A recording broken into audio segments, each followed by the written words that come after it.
Good afternoon, ladies and gentlemen. You're watching Q News. Let's take a look at the latest top stories making headlines this hour.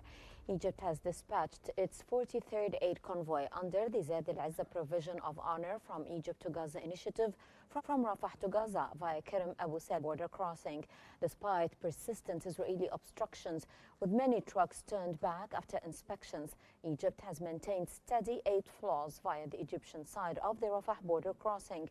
That comes as UNRWA warns of an escalating humanitarian disaster, revealing 1 in 3 children in Gaza went without food in the past 24 hours, with many forced into labor or begging.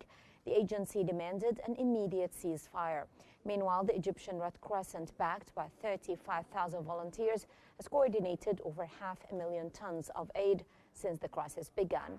Egypt continues delivering humanitarian aid to Gaza, with trucks carrying thousands of tons of food, medicine, blankets, and water.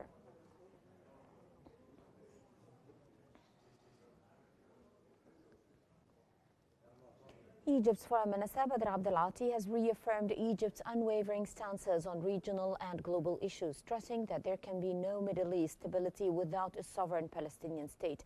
Addressing the UN General Assembly, he rejected any forced displacement of Palestinians, warned of looming regional collapse under Israeli aggression, and urged greater humanitarian aid for Gaza. He highlighted Egypt's mediation with the US and Qatar towards a ceasefire, praised Washington's engagement, and called for a just peace rooted in international law. Abdelati underscored Egypt's role in Yemen, Libya, Sudan, and Somalia, defended refugee rights, and warned Ethiopia that Egypt will safeguard its Nile rights through legal means if necessary.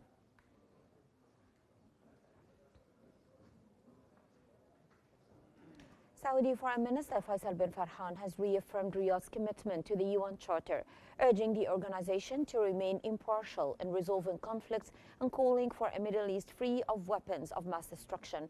Addressing the UN General Assembly, he said that the suffering of Palestinians in Gaza, now officially classified as famine under Israeli brutality, violates international law and UN principles. He highlighted Saudi cooperation with Norway and the EU in launching an international coalition to implement the two-state solution, stressing the urgency of a just settlement. The Saudi Foreign Minister also addressed regional files supporting Lebanon, Sudan, Yemen, Syria, Red Sea security, and dialogue on Iran's nuclear program, as well as Russia-Ukraine peace efforts.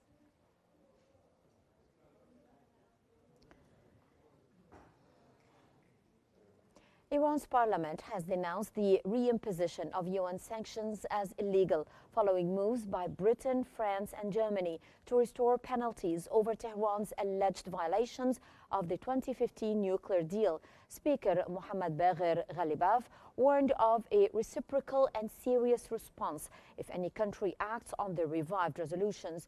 He insisted Iran retains the right to enrich uranium under international law and rejected demands to suspend its program. Ghalibaf stressed diplomacy remains open, but warned Israel and Western powers against provocation. Meanwhile, Parliament spokesperson Abbas Ghodarzi said that withdrawal from the Nuclear Non-Proliferation Treaty is under review.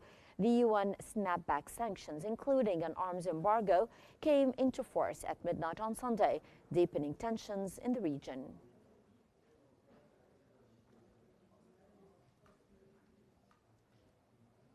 Russian Foreign Minister Sergei Lavrov has criticized Western diplomacy, accusing European allies of blindly supporting U.S. policies and relying on sanctions instead of dialogue.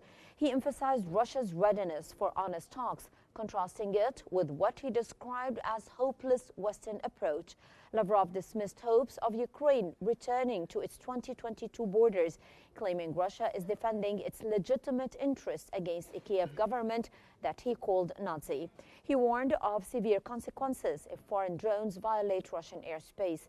He accused Germany of remilitarization and re-Nazification, comparing current tensions to World War II ambitions.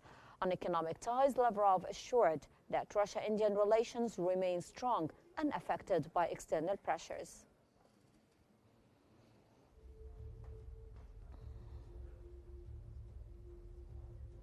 And this concludes our top stories for this hour. I'm Helen Hamalawi. Thank you for watching, and stay tuned for more updates here on Q News.